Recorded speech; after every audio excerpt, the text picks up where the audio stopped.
The Assembly will hear an address by His Excellency Donald Trump, President of the United States of America. I request protocol to escort His Excellency and invite him to address the Assembly.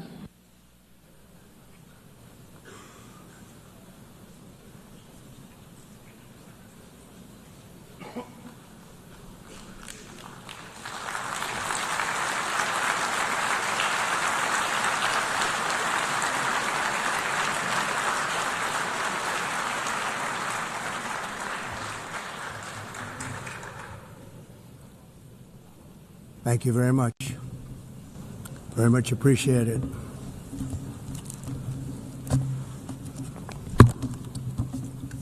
And I don't mind making this speech without a teleprompter, because the teleprompter is not working. I feel very happy to be up here with you nevertheless, and that way you speak more from the heart. I can only say that whoever's operating this teleprompter is in big trouble.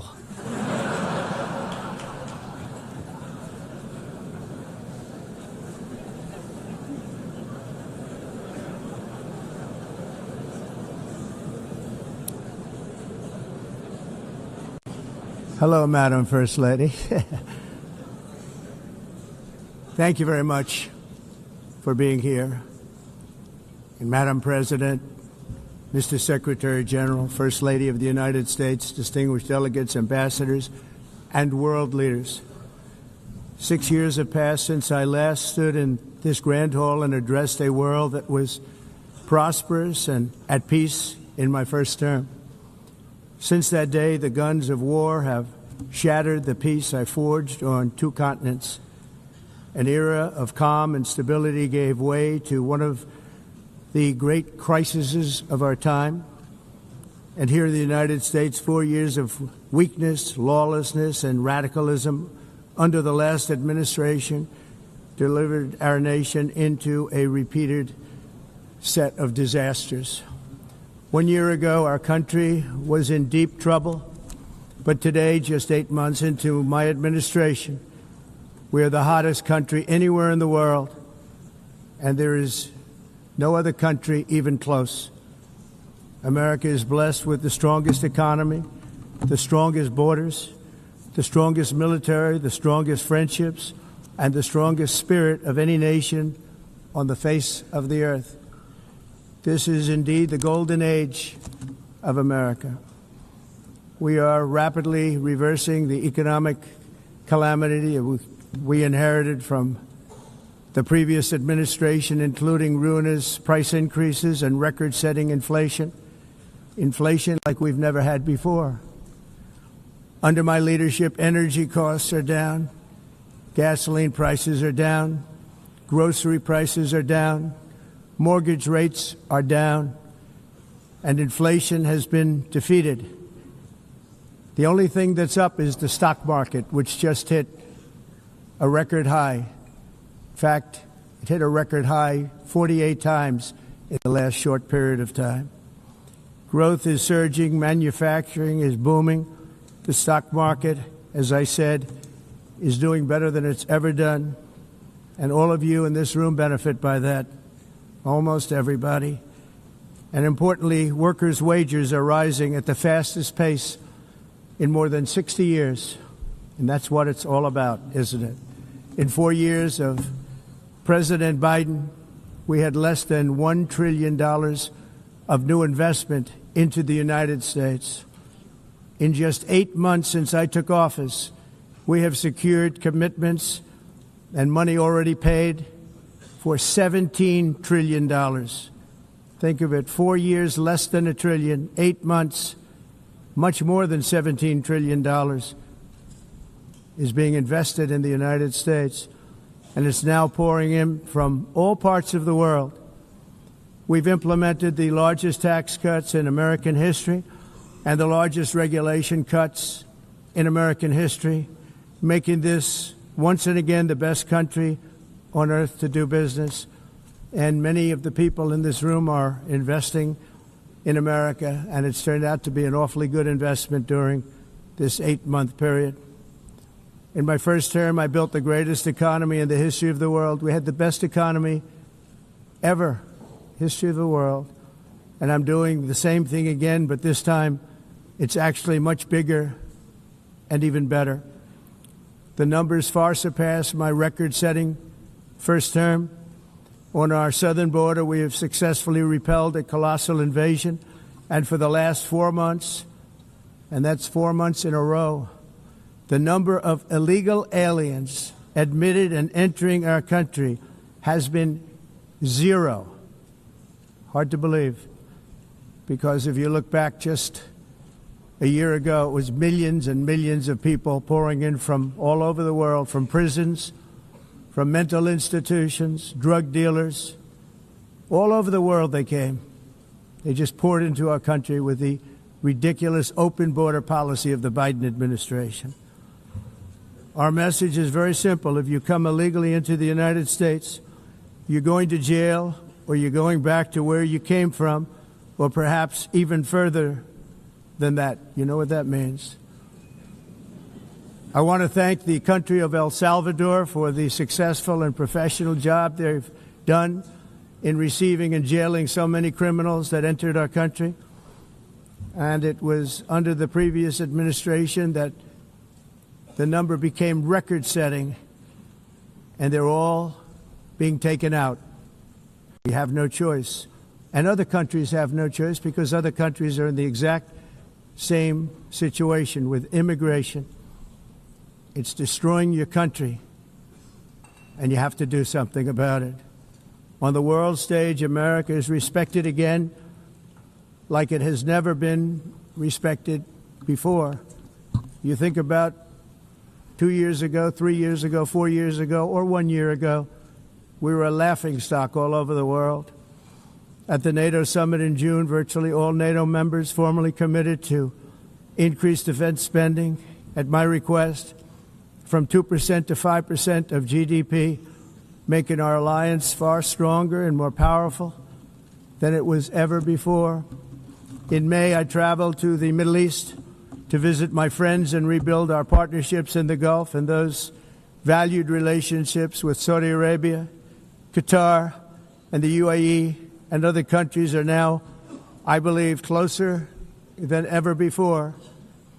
My administration has negotiated one historic trade deal after another, including with the United Kingdom, the European Union, Japan, South Korea, Vietnam, Indonesia, the Philippines, Malaysia, and many, many others. Likewise, in a period of just 7 months, I have ended 7 unendable wars. They said they were unendable. You're never going to get them solved. Some were going for 31 years, 2 of them, 31, think of it, 31 years. One was 36 years. One was 28 years. I ended 7 wars. And in all cases, they were raging with countless thousands of people being killed. This includes Cambodia and Thailand, Kosovo and Serbia, the Congo and Rwanda, a vicious, violent war that was, Pakistan and India, Israel and Iran, Egypt and Ethiopia, and Armenia and Azerbaijan. It included all of them. No president or prime minister, and for that matter, no other country has ever done anything close to that. And I did it in just 7 months. It's never happened before. There's never been anything like that. I'm very honored to have done it.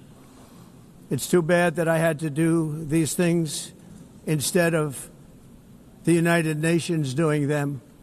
And sadly, in all cases, the United Nations did not even try to help in any of them. I ended 7 wars, dealt with the leaders of each and every one of these countries, and never even received a phone call from the United Nations offering to help in finalizing the deal. All I got from the United Nations was an escalator that on the way up stopped right in the middle. If the First Lady wasn't in great shape, she would have fallen. But she's in great shape. We're both in good shape. We both stood. And then a teleprompter that didn't work. These are the two things I got from the United Nations, a bad escalator and a bad teleprompter. Thank you very much. And by the way, it's working now. It just went on. Thank you. I think I should just do it the other way. It's easier. Thank you very much. I didn't think of it at the time because I was too busy working to save millions of lives. That is the saving and stopping of these wars. But later I realized that the United Nations wasn't there for us. They weren't there. I thought of it really after the fact, not during these negotiations, which were not easy. That being the case, what is the purpose of the United Nations? The UN has such tremendous potential. I've always said it. It has such tremendous, tremendous potential. But it's not even coming close to living up to that potential. For the most part, at least for now, all they seem to do is write a really strongly worded letter and then never follow that letter up. It's empty words, and empty words don't solve war. The only thing that solves war and wars is action.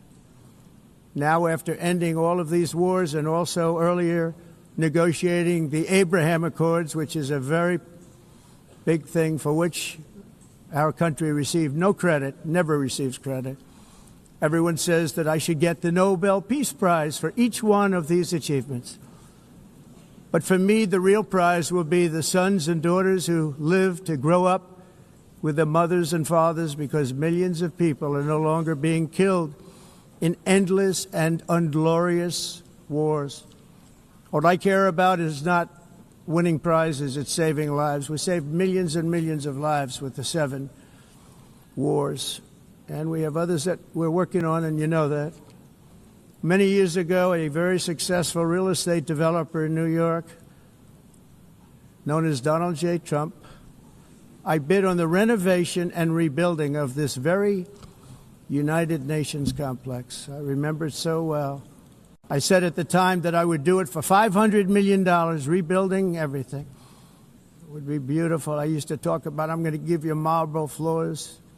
They're going to give you terrazzo. I'm going to give you the best of everything.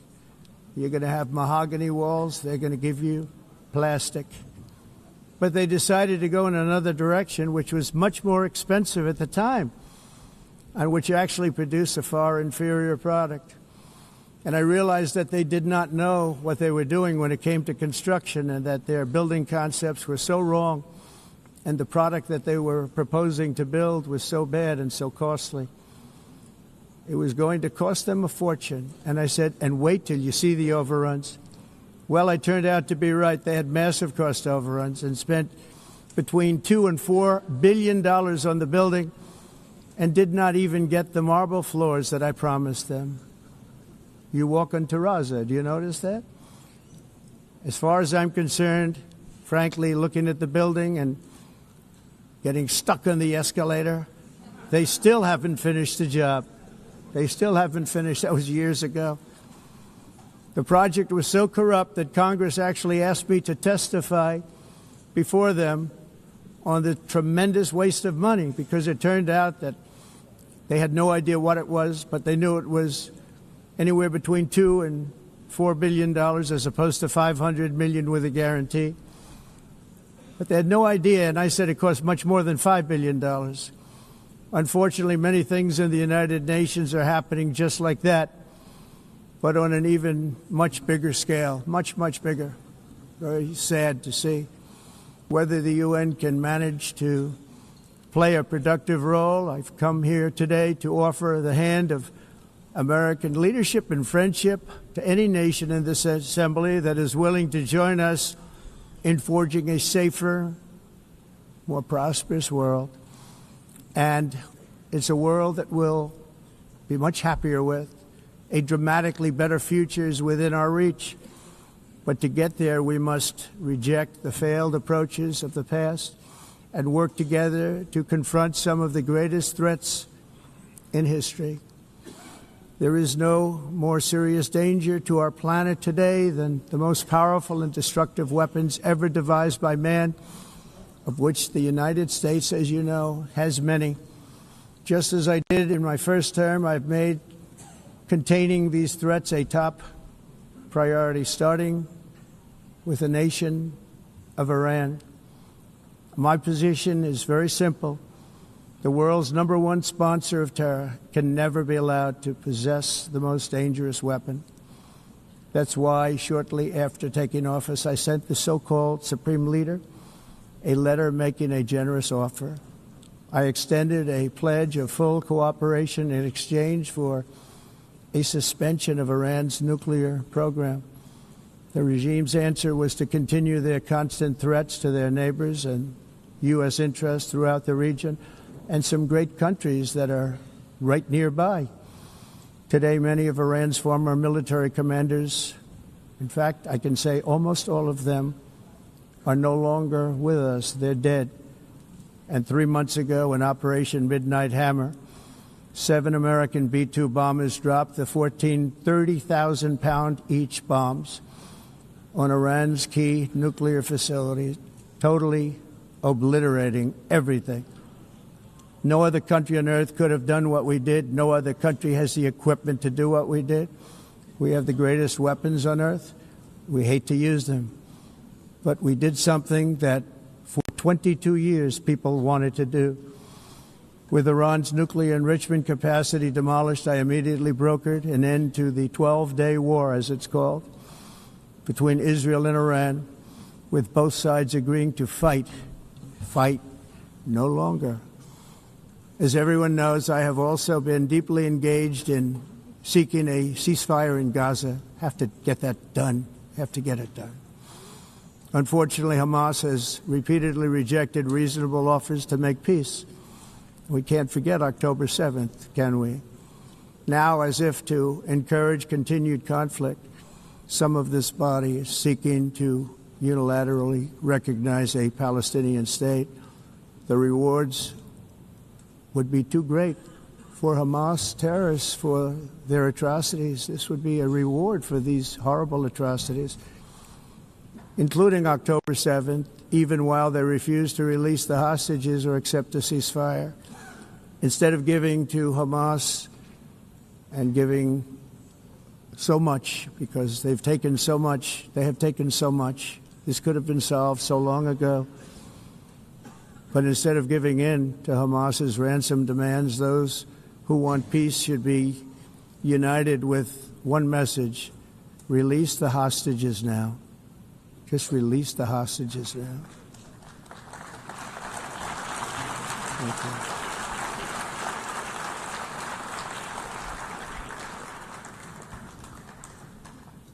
Thank you. As we have got to come together, and we will come together, got to get it done. We have to stop the war in Gaza immediately. We have to stop it. We have to get it done. We have to negotiate, immediately have to negotiate peace. We got to get the hostages back. We want all 20 back. We don't want 2 and 4. As you know, I got, along with Steve Witkoff and others that helped us, Marco Rubio, we got most of them back. We were involved in all of them. But I always said the last 20 are going to be the hardest, and that's exactly what happened. We have to get them back now. We don't want to get back 2, and then another 2, and then 1, and then 3, have this process. No, we want them all back, and we want the actually 38 dead bodies back, too. Those parents came to me, and they want them back, and they want them back very quickly and very badly, as though they were alive. They want them. They want them every bit as much as if their son or daughter were alive. I've also been working relentlessly, stopping the killing in Ukraine. I thought that would be, of the 7 wars that I stopped, I thought that would be the easiest because of my relationship with President Putin, which had always been a good one. I thought that was going to be the easiest one. But, you know, in war, you never know what's going to happen. There are always lots of surprises, both good and bad. Everyone thought Russia would win this war in 3 days. But it didn't work out that way. It was supposed to be just a quick little skirmish. It's not making Russia look good. It's making them look bad. No matter what happens from here on out, this was something that should have taken a matter of days, certainly less than a week.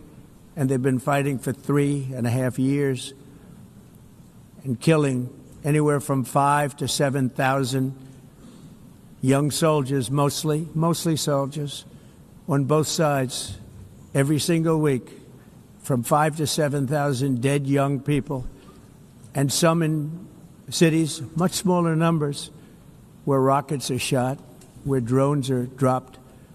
This war would never have started if I were president. This was a war that should have never happened. It shows you what leadership is, what bad leadership can do to a country. Look what happened to the United States, and look where we are right now in just a short period of time. The only question now is how many more lives will be needlessly lost on both sides. China and India are the primary funders of the ongoing war by continuing to purchase Russian oil. But inexcusably, even NATO countries have not cut off much Russian energy and Russian energy products, which, as you know, I found out about 2 weeks ago, and I wasn't happy. Think of it.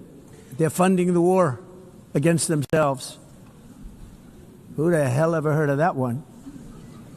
In the event that Russia is not ready to make a deal to end the war, then the United States is fully prepared to impose a very strong round of powerful tariffs, which would stop the bloodshed, I believe, very quickly. But for those tariffs to be effective, European nations, all of you are gathered here right now, would have to join us in adopting the exact same measures. I mean, you're much closer to this. We have an ocean in between. You're right there. And Europe has to step it up. They can't be doing what they're doing. They're buying oil and gas from Russia while they're fighting Russia. It's embarrassing to them, and it was very embarrassing to them when I found out about it, I can tell you that. They have to immediately cease all energy purchases from Russia. Otherwise, we're all wasting a lot of time. So I'm ready to discuss this. We're going to discuss it today with the European nations, all gathered here. I'm sure they're thrilled to hear me speak about it, but that's the way it is. I like to speak my mind and speak the truth. As we seek to reduce the threat of dangerous weapons today, I'm also calling on every nation to join us in ending the development of biological weapons once and for all. And biological is terrible, and nuclear is even beyond, and we include nuclear in that. We want to have a cessation of the development of nuclear weapons. We know, and I get to view it all the time. Sir, would you like to see? And I look at weapons that are so powerful that we just can't ever use them. If we ever use them, the world literally might come to an end. There would be no United Nations to be talking about. There would be no nothing. Just a few years ago, reckless experiments overseas gave us a devastating global pandemic. Yet despite that worldwide catastrophe, many countries are continuing extremely risky research into bioweapons and man-made pathogens. This is unbelievably dangerous. To prevent potential disasters, I'm announcing today that my administration will lead an international effort to enforce biological weapons convention, which is going to be meeting with the top leaders of the world by pioneering an AI verification system that everyone can trust. Hopefully the UN can play a constructive role, and it will also be one of the early projects under AI. Let's see how good it is, because a lot of people are saying it could be one of the great things ever, but it also can be dangerous, but it can be put to tremendous use and tremendous good, and this would be an example of that. Not only is the UN not solving the problems it should, too often, it's actually creating new problems for us to solve. The best example is the number one political issue of our time, the crisis of uncontrolled migration. It's uncontrolled. Your countries are being ruined. The United Nations is funding an assault on Western countries and their borders.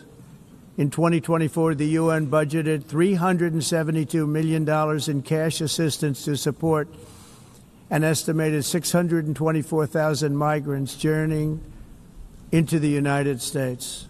Think of that. The UN is supporting people that are illegally coming into the United States, and then we have to get them out. The UN also provided food, shelter, transportation, and debit cards to illegal aliens. Can you believe that? On the way to infiltrate our southern border. Millions of people came through that southern border.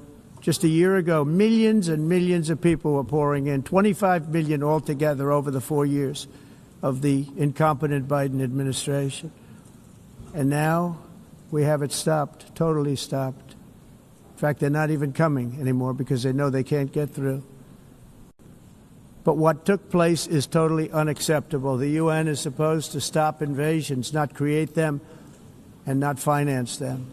In the United States, we reject the idea that mass numbers of people from foreign lands can be permitted to travel halfway around the world, trample our borders, violate our sovereignty, cause unmitigated crime, and deplete our social safety net. We have reasserted that America belongs to the American people, and I encourage all countries to take their own stand in defense of their citizens as well. You have to do that because I see it.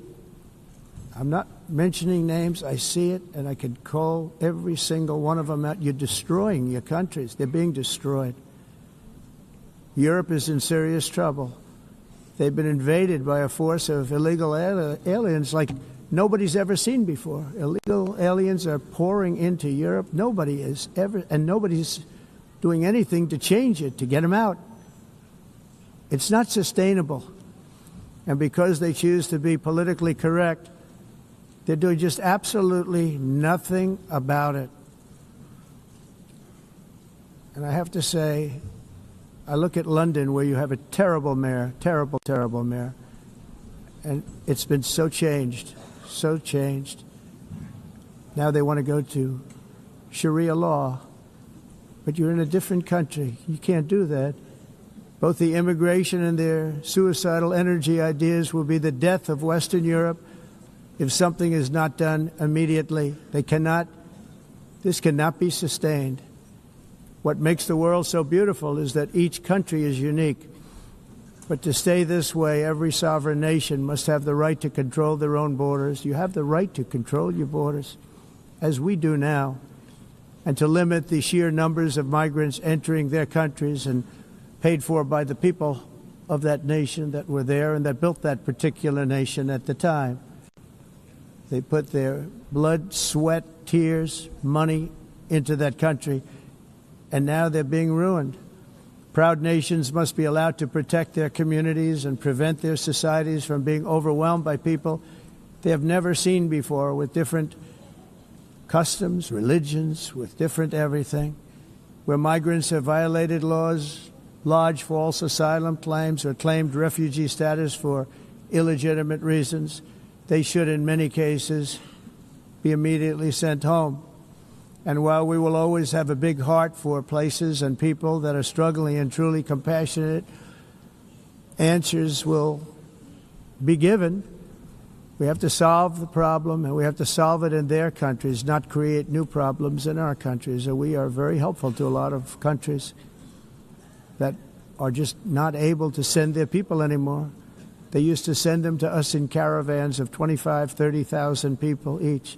These massive caravans of people pouring into our country, totally unchecked and unvetted. But not anymore.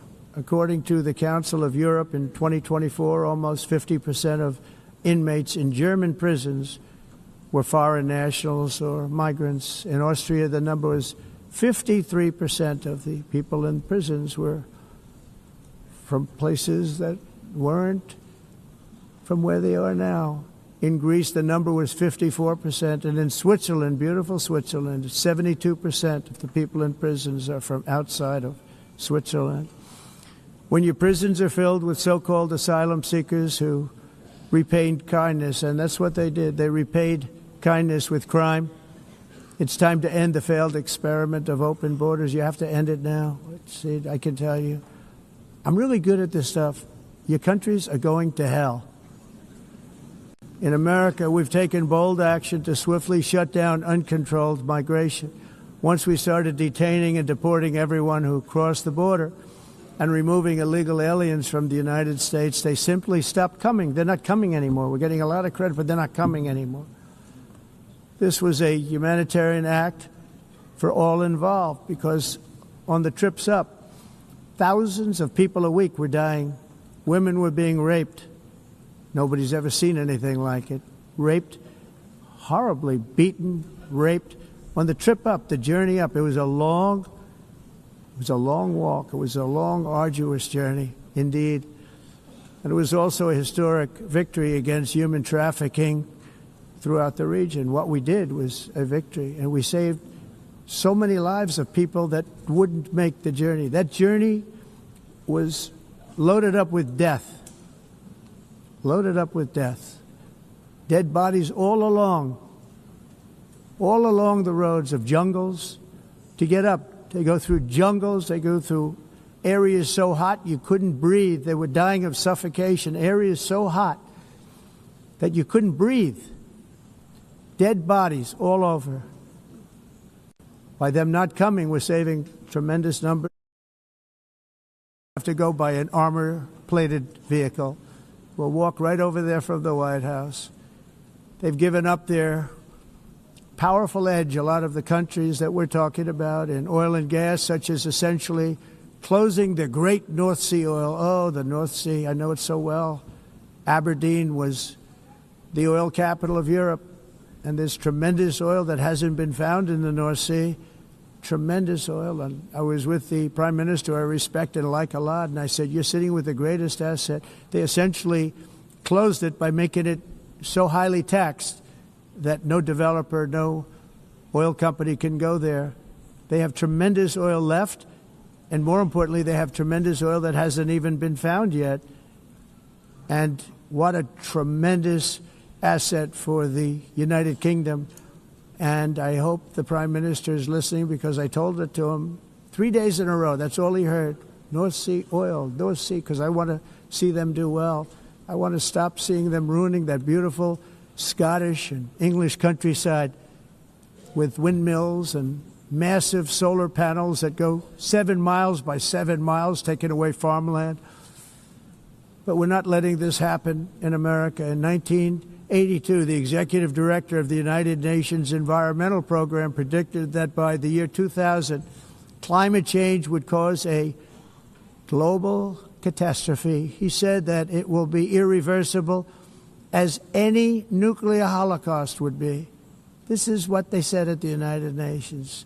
What happened? Here we are.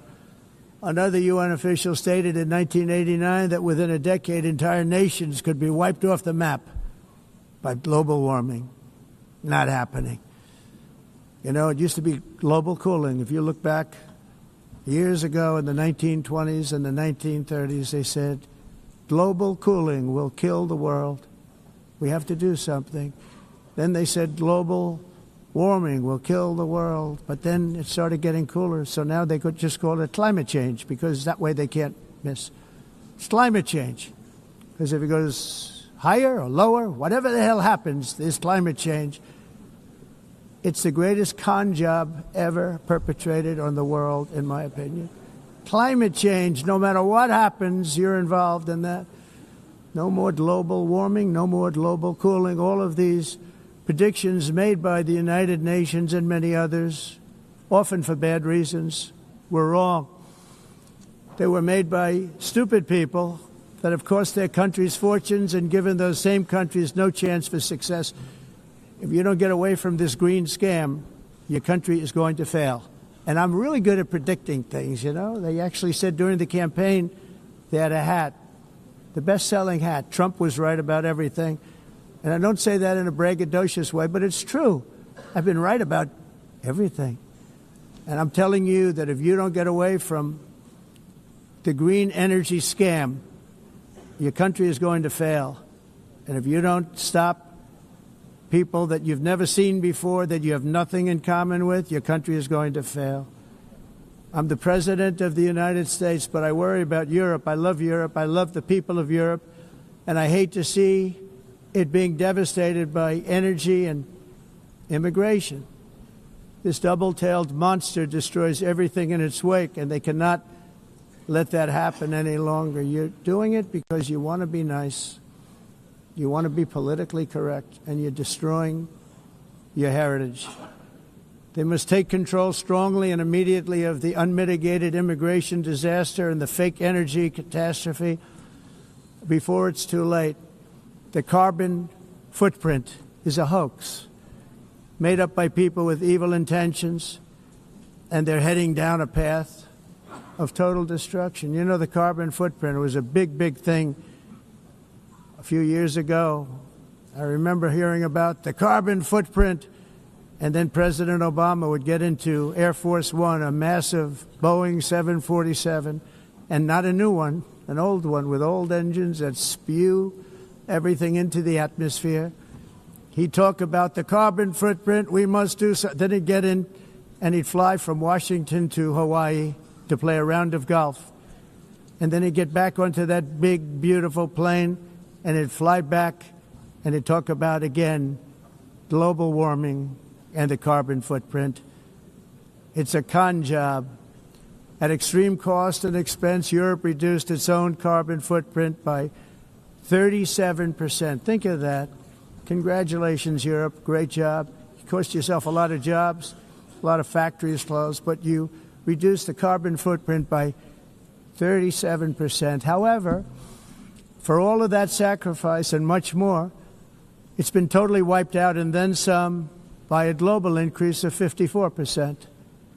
Much of it coming from China and other countries that are thriving around China, which now produces more CO2 than all the other developed nations in the world. So all of these countries are working so hard on the carbon footprint, which is nonsense, by the way. It's nonsense. You know, it's interesting. In the United States, we have still radicalized environmentalists, and they want the factories to stop. Everything should stop. No more cows. We don't want cows anymore. I guess they want to kill all the cows. They want to do things that are just unbelievable, and you have it too. But, you know, we have a border, strong, and we have a shape, and that shape doesn't just go straight up. That shape is amorphous when it comes to the atmosphere.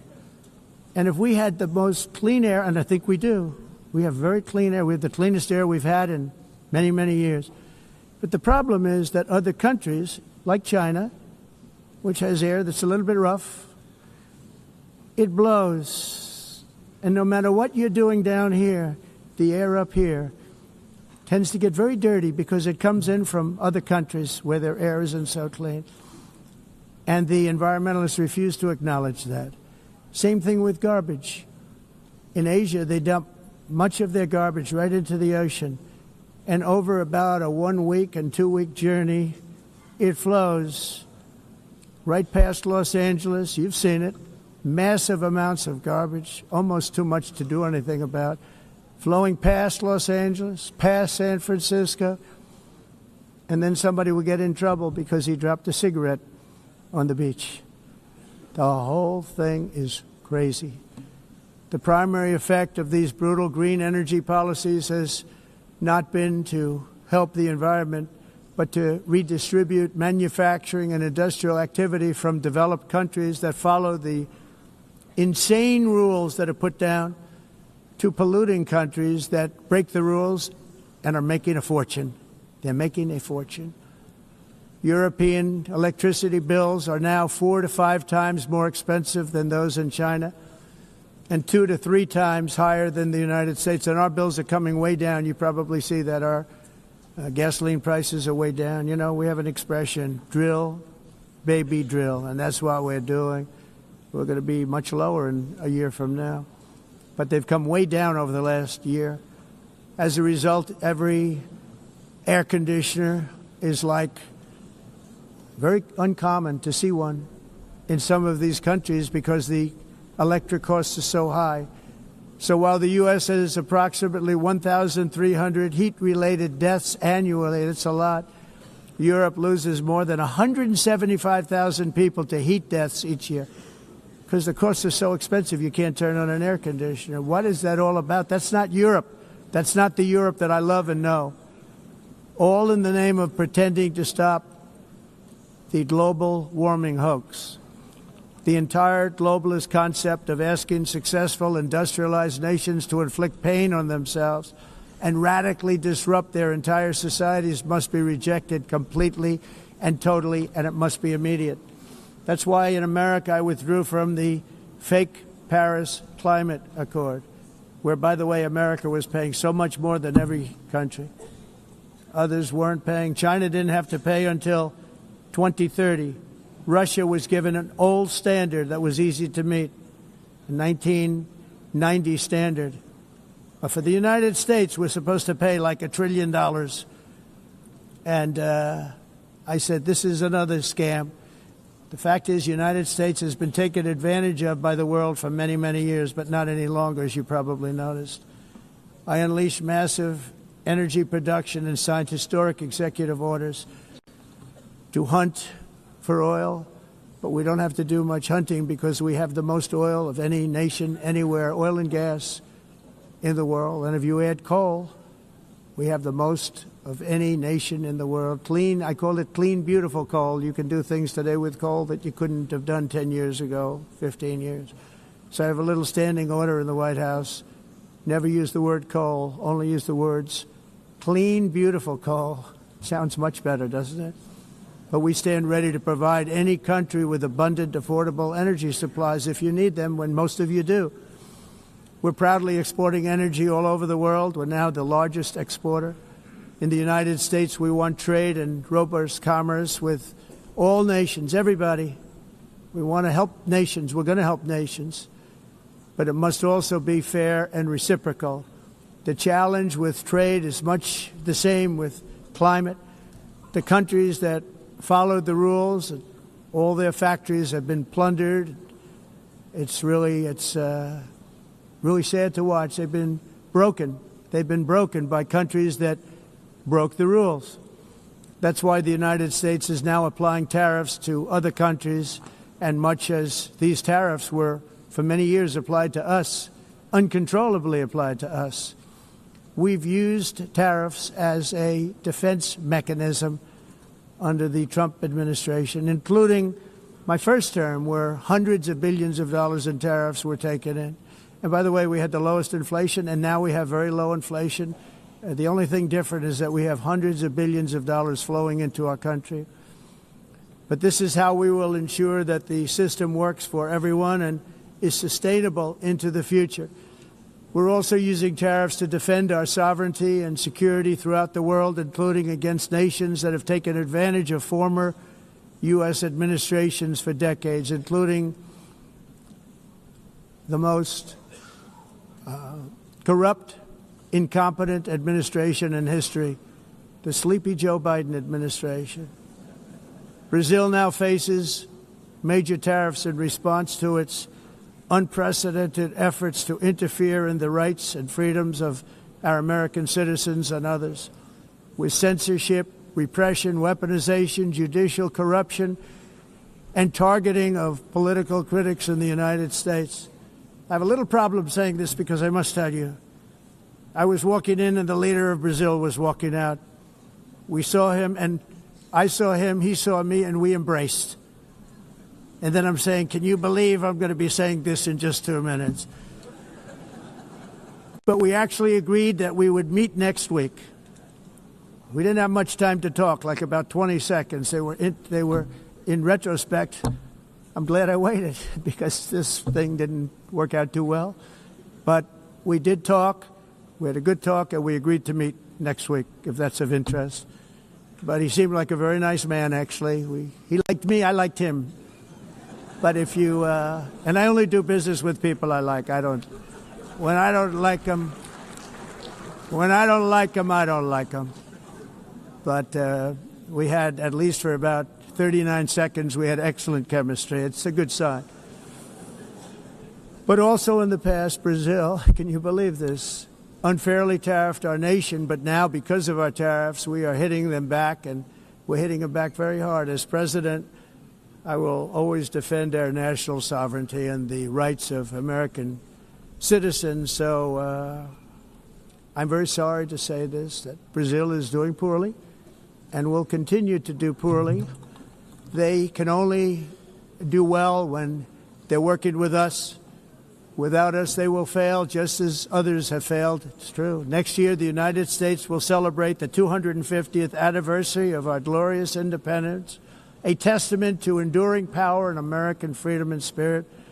We will also be proudly hosting the 2026 FIFA World Cup, and shortly thereafter, the 2028 Olympics, which is going to be very exciting. I hope you all come. I hope that countless people from all over the globe will take part of these will be great celebrations of liberty and human achievement, and that together we all can rejoice in the miracles of history that began in July 4th, 1776, when we founded the light to all nations. And it's something really that an amazing thing came out of that date. It's called the United States of America. In honor of this momentous anniversary, I hope that all countries who find inspiration in our example will join us in renewing our commitment, values, and those values really that we hold so dear. Together, let us defend free speech and free expression. Let us protect religious liberty, including for the most persecuted religion on the planet today. It's called Christianity. And let us safeguard our sovereignty and cherish qualities that have made each of our nations so special, incredible, and extraordinary. In closing, I just want to repeat that immigration and the high cost of so-called green renewable energy is destroying a large part of the free world and a large part of our planet. Countries that cherish freedom are fading fast because of their policies on these two subjects. You need strong borders and traditional energy sources if you are going to be great again. Whether you have come from north or south, east or west, near or far, every leader in this beautiful hall today represents a rich culture, a noble history, and a proud heritage that makes each nation majestic and unique, unlike anything else in human history or any other place on the face of the earth. From London to Lima, from Rome to Athens, from Paris to Seoul, from Cairo to Tokyo and Amsterdam to right here in New York City, we stand on the shoulders of the leaders and legends, generals and giants, heroes and titans who won and built our beloved nations, all of our nations, with their own courage, strength, spirit, and skill. Our ancestors climbed mountains, conquered oceans, crossed deserts, and trekked over wide open plains. They charged into thunderous battles, plunged into grave dangers, and they were soldiers and farmers and workers and warriors and explorers and patriots. They built towns into cities, tribes into kingdoms, ideas into industries, and small islands into mighty empires. You're a part of all of that. They were champions for their people who never gave up and who never, ever gave in. Their values defined our national identities. Their visions forged our magnificent destiny. Everybody in this room is a part of it in your own way. Each of us inherits the deeds and the myths, the triumphs, the legacies of our own heroes and founders who so bravely showed us the way. Our ancestors gave everything for homelands that they defended with pride, with sweat, with blood, with life, and with death. Now the righteous task of protecting the nations that they built belongs to each and every one of us. So together let us uphold our sacred duty to our people and to our citizens. Let us protect their borders, ensure their safety, preserve their cultures, treasure, and traditions, and fight for their precious dreams and their cherished freedoms.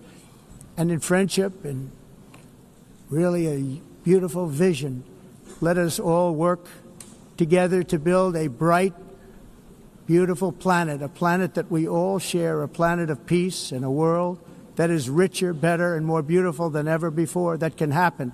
It will happen. It will happen, and I hope it can happen and start right now, right at this moment. We'll turn it around. We're going to make our countries better, safer, more beautiful. We're going to take care of our people. Thank you very much. It's been an honor. God bless the nations of the world. Thank you very much. Bye.